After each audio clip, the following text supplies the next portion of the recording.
A mighty king of the jungle fights for his life, and an unexpected hero risks it all to save him. Will he survive nature's fiercest test? And what unbreakable bond will rise from the struggle? In Ranwar National Park in India, there's a majestic male tiger known as the ruler of the jungle. He possesses a brilliant coat of orange and black stripes and a proud gait that makes all other animals fear him. In his territory, no predator dares to challenge his supreme authority. Many tourists from all over the world come to Ranwar just to see this tiger once in their life. The story begins on a hot afternoon when a herd of deer was grazing by the lake.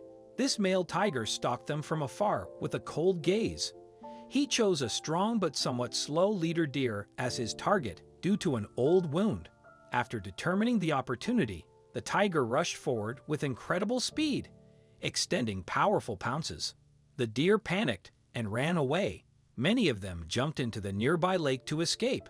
The deer that was targeted also jumped into the lake, although it was not a good swimmer. The tiger, in a frenzy of prey, immediately jumped after it, so as not to miss his delicious meal. However, the lake was much deeper than he had anticipated. As soon as he touched the water, the tiger realized that he was struggling in a dangerous situation. The cold water and the strong current below caused him to quickly lose strength. The deer, although not a good swimmer, managed to reach shallower water thanks to its efforts. The tiger tried to surface, but the swirling current caused him to sink. The mighty roar of the ruler was now drowned out by the sound of splashing water. In just a few short seconds, the tiger was exhausted and gradually lost consciousness.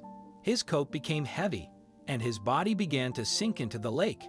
At that moment, a forest officer named Samuel was on patrol, passing by. Samuel drove a special vehicle, his eyes observing any unusual movements in the jungle. He happened to see the commotion by the lake and had a premonition that something was wrong. At first, he thought it was just a tiger hunting as usual, but a moment later he realized that the tiger had not surfaced. He immediately stopped the car and rushed to the lakeshore without thinking about the danger to himself. Samuel squinted his eyes to search, seeing a patch of orange and black fur looming below the water's surface. Without hesitation, he quickly took off his jacket and jumped in. The deep, muddy, slippery water made it extremely difficult to move. After a few dives, Samuel grabbed the unconscious tiger's front leg. He used all his strength to pull the tiger into shallower water. As he got closer to the shore, he felt the enormous weight of the animal even more clearly. Its breathing seemed to have stopped. Its eyes were closed. People often say that confronting a tiger is extremely dangerous, but now the scariest thing was that the tiger could die at any moment. Samuel laid the tiger on its side on the ground, his heart pounding with anxiety. He had learned first aid for wild animals, but this was the first time he had to practice on such a large tiger. Without hesitation, he began to compress the tiger's chest to pump air into its lungs. His heart was filled with a faint hope that the tiger would revive. As he had been trained, the compressions were steady and persistent, the sweat on his forehead falling onto the tiger's wet coat. A few minutes passed, and the tiger showed no signs of movement. Samuel gritted his teeth and counted the compressions according to the correct procedure, not daring to stop. He even tried to give mouth-to-mouth resuscitation, carefully avoiding the sharp fangs. Suddenly, the tiger twitched slightly, its body shaking weakly. Samuel stopped and put his ear close to its mouth to check its breathing. A faint breath of air showed that its heart had begun to beat again. Samuel was filled with joy and quickly called for help over the radio while continuing to check on the tiger. The tiger was panting heavily but was showing signs of life. With his experience, Samuel pulled out a syringe containing resuscitation medication. He gently injected it into the tiger's muscle, being careful not to cause it more pain. Then he stood back a little in case the tiger woke up in a panic. Time seemed to stand still as the two lay panting on the shore of the lake, one man and one powerful predator. Samuel placed his hand on his chest, feeling his heart pounding, still in shock. The tiger blinked for the first time, looking around with a hazy gaze. The familiar golden eyes were now tired, but still had a hint of life. It struggled to raise its head, then collapsed again, because it was too weak. Samuel breathed a sigh of relief, knowing the animal was out of danger, but needed time to recover. He lingered to monitor the tiger's breathing and heart rate, ready to intervene further if necessary. His radio kept receiving messages asking about the situation, but Samuel assured them he could handle it. The sun was slowly setting, the golden glow of the sunset shining on the tiger's wet fur. Samuel opened a small bottle of water and sprinkled it on the tiger's face to help it wake up. The tiger tried to stretch, seemingly in response to the cold. Samuel understood that it needed time to calm down and at the same time needed space to avoid panic. He quietly backed up to the car, turning on the hazard lights to avoid another car passing by.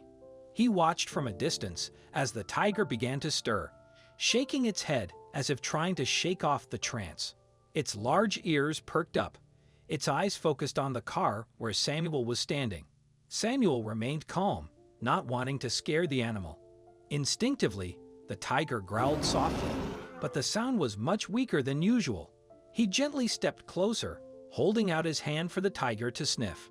The tiger did not attack, nor did it run away, but only growled very softly. Samuel smiled, knowing that the animal was gradually realizing he was not an enemy. After a while, the tiger tried to stand up on its shaky legs. It staggered a few steps and then collapsed, looking tired. Samuel gently supported it, but was also ready to pull his hand away if it became angry. He both soothed and spoke slowly, as if the tiger could understand. "Calm down, my friend. I'll help you," he whispered, even though he knew it could not understand him. The tiger blinked, and its breathing gradually returned to normal. Samuel immediately checked its body for injuries. Luckily, there were no serious wounds other than exhaustion. He then returned to the car and took out a large piece of cloth to lightly cover its body, keeping it warm during the night.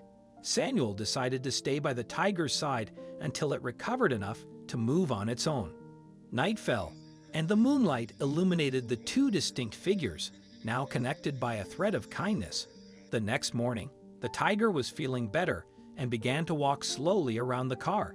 It sniffed the air and raised its head, roaring loudly as if marking the return of a ruler. Samuel smiled, knowing that the tiger had passed the critical stage. However, he still used the walkie-talkie to call the support team to bring the tiger back to safe territory. Before the team arrived, the tiger had agreed to eat some dried meat that Samuel had prepared.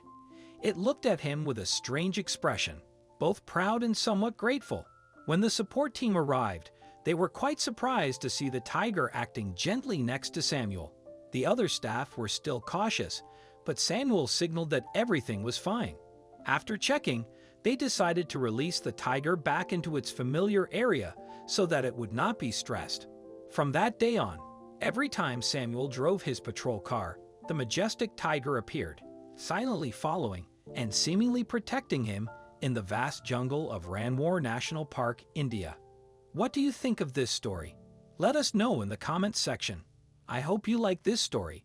Please give it a thumbs up and subscribe to our channel. Also subscribe and press the bell icon to never miss the update from our channel. Thank you.